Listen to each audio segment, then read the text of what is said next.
We'll be back from the break. Let's continue with more business today. Now, let's look at embracing technology in the country. As we're embracing technology in Uganda, the Rural Communications Development Fund, together with Uganda Communications Commission, have established the Uganda Communications Universal Services and Access Fund. The fund is expected to give a distinctive identity that will enable, facilitate, and promote the deployment of ICT in the unserved and undeserved parts of the country. Name Mutumba with more.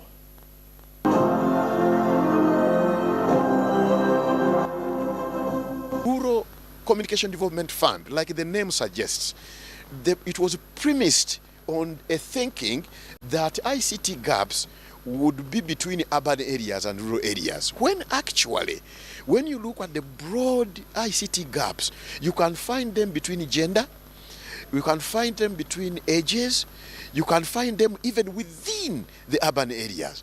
Affordability needs to be at the center of the digital transition as we continue to push for digital migration and increased connection within Uganda. Without connectivity and better accessibility, the usage of mobile phones and other digital infrastructure would not rise. According to experts, there has been an increase in the ownership of mobile phones, where 16.8% of people now have them, with 9.7% living in rural areas and 34.3% in urban areas. However, the majority of these people cannot use their phones because of lack of electricity and lack of funding for the industry. Vision 2040 and what it says in as far as the ICT is concerned, it's one of the core pillars in as far as government is concerned in actually addressing issues of national development. Is one of those core pillars. However, in the National Development Plan 3, there are challenges which were highlighted very well. I think also it resonates well with what Dr. Tuso highlighted as well, in terms of low usage of some of the ICTs that we have, and therefore low usage will translate definitely to quite a lot in terms of economy. If we're not able to use what is there, then we might not be able to achieve what we want from all the various sectors. That said, the NDP also recognizes a low funding in the sector, much as it is known as one of those enablers for the entire economy, but it also attracts very low funding. And therefore, from the minister's perspective, we're actually very happy in as far as the intervention which has been undertaken through RCDF, and we hope to see more extension in as far as the UCSAF is concerned. But that said, another key question that is still there is how best can we, as a digital transformation program, actually use whatever resources we have to implement most of the aspiration in the digital transformation program. How best can we leapfrog in as far as addressing the digital divide, which has been already pointed out? Somebody is going to build a road here. This is UNRA. Next day, somebody will come and cut that road to lay a water pipe. The other day, somebody will cut it to lay maybe an optical fiber, whatever. What we need to have this infrastructure is to bring everything under one umbrella. Because if for each road, for example, that is being built, we put alongside the ducts to carry all the services, then we'd have the infrastructure going everywhere, wherever a road goes. If the power lines, wherever they go, we have optical fiber, then we'd have this infrastructure everywhere. So we don't have the infrastructure yet, but we can have it very easily if we've got good collaboration and a good plan. According to the Digital 2022 Global Overview Report, 13.92 million people in Uganda had access to the internet as of January 2022, making up 29.1% of the country's total population. However, according to analysts, internet costs continue to be expensive. It's not a secret that the cost of telecommunication services in Uganda is one of the highest in the region when you compare to our incomes. Okay?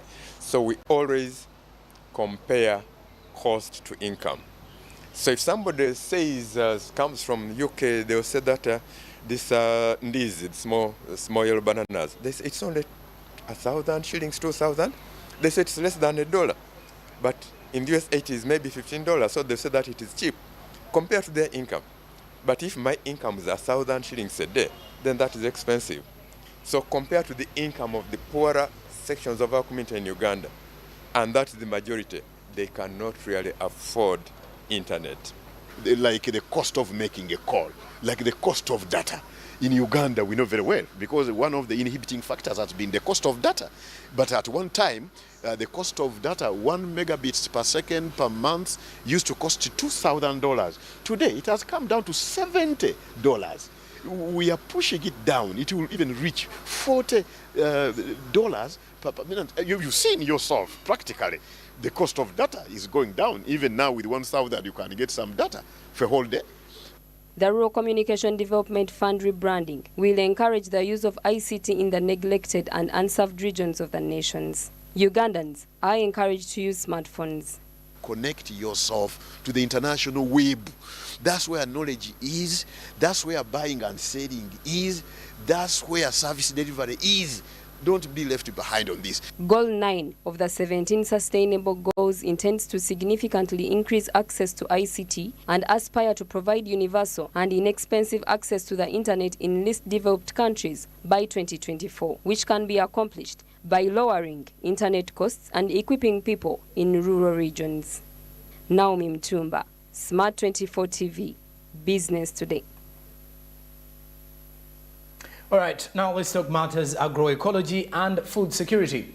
About 70% of the nation's economy, or 37% of its gross domestic product, does come from agriculture.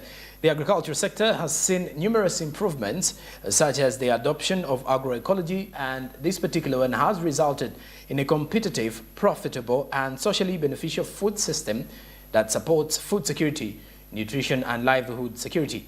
Martha Nimsima with more. Agroecology helps fight food insecurity as it offers diversity and sustainability of seed security and sovereignty for the other key factors in food production. It also brings guidance and support in the ecosystem for inclusiveness, enhanced livelihoods, production, and environmental sustainability. We are building momentum and fronting agroecology for so many reasons. Why? Because of diversity. Agroecology has principles. So we are looking at how do we fight food insecurity in the country. And we cannot talk about food security if you are not seed secure. And that also relates to food sovereignty. And you cannot talk about food sovereignty if you're not seed sovereignty. There's no seed sovereignty in the country. Seed sovereignty in the terms of that people have, or the farmers have the right to the seed they want. You know, they have the power to choose the kind of seed and the kind of food systems they want to have. So agroecology offers these benefits right from diversity. Okay, when you look at the different agricultural principles and approaches that are employed, they help us to re-emphasize the aspect of environmental conservation, natural resource management. And in two ways, this helps in helping us to adapt to the changes that the climate change has come about with. Because when you look at the different practices that agroecology is promoting, these will help in the conservation of our natural resources. They will help in the conservation of the natural habitats, the entire ecosystems, for which we derive our livelihoods. Makiu, we are a country that is dependent on agriculture. And for that matter, over 80% of the entire population, that's where they derive their livelihood. The most unfortunate bit of it, this agriculture is rain dependent. Okay? So that means without rain, for sufficient rains, we cannot have food to be produced. Now we are looking at agroecology coming in as a solution to offer sustainable solutions. It makes a significant contribution to food security by fostering environmental preservation and a large-scale production of agricultural products, since it combines crop cultivation with livestock keeping. Additionally, this will support the argument for agriculture that enhances food production and economic value by integrating with nature. By so doing, we don't degrade the environment. You use organic fertilizers, we use organic methods of pest and disease control. But also in agroecology, we encourage production of a variety of foodstuffs, vegetables of different types, starchy foods of different types like maize, sweet potatoes, cassava, and so on and so forth. We also encourage production of trees that should be multi-purpose. Some are fruit trees, but they can also provide fuel wood, they can also provide fodder, and you can also use them, some of them, the poles, for roofing or for making structures or for staking crops.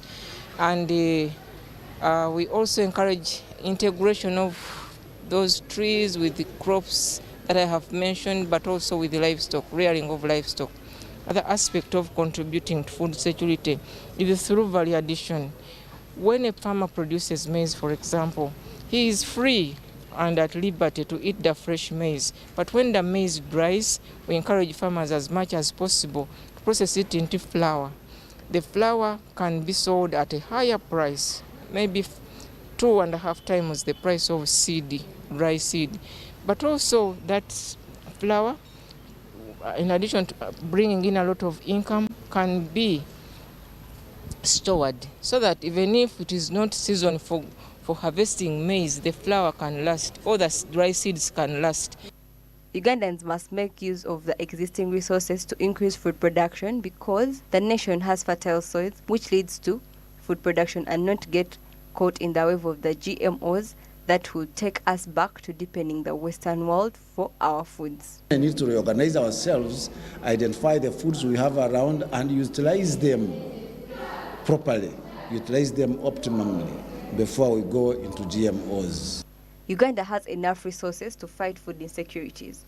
However, we should adopt agroecological systems because they are sustainable and environmental friendly. Martha Nimsima, Smart 24 TV, Business Today.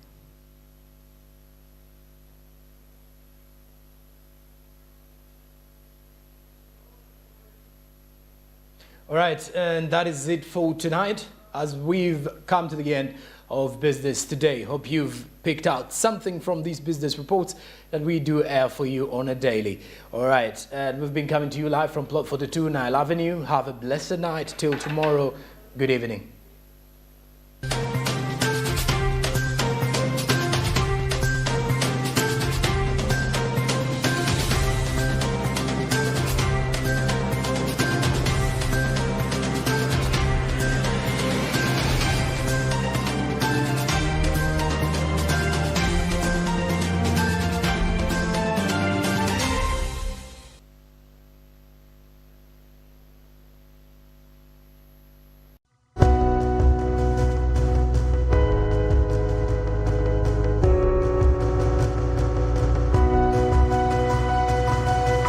Smart 24, driving business.